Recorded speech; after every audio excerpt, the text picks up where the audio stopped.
Hi everyone, welcome to day 3 of my quarantine, and today was quite a busy day. So this morning I had another virtual practicum class with my student who taught a great introduction to differentiation calculus class, and I think we had quite a lot of takeaways from that lesson.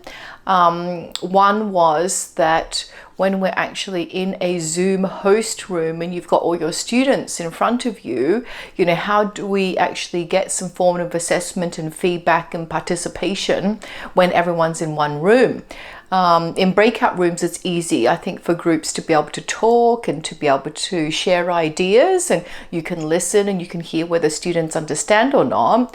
But when students are all in the host room, in the main meeting room, normally students are a little bit hesitant to share their ideas and to speak in front of the whole class, just like in a brick and mortar situation, I think. We came up with some great ideas of how we can conduct some formative assessment and really get some quick responses on students' understanding.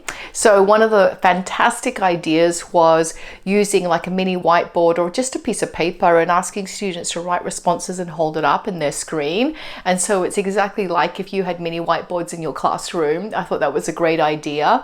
Another one is just the great use of polls in Zoom. So just creating quick formative assessment polls to check for understanding, and we want to make sure with these polls that they're not really closed questions, so it's not really about getting the answer right or wrong, but we want to try and elicit student thinking. And then the other idea was using the chat box function in Zoom, where you can ask students to quickly just type in responses and you can get immediate feedback there. So lots of different ways to get on the fly feedback from students when we're all in the same meeting time. In breakout groups, of course, as I said before, it's just much easier because you can listen in on the conversations and hear what students are talking about and what they understand and what they misunderstand.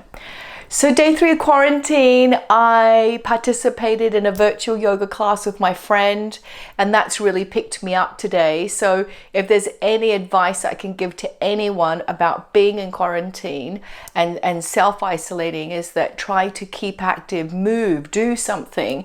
And I feel better just after 20 minutes of yoga.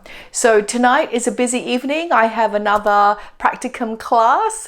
I think the topic's going to be the Pythagorean theorem, so I'm really looking forward to observing that and to discuss the ways forward of how we can help students understand the Pythagorean theorem, and then some social calls. So that's day 4.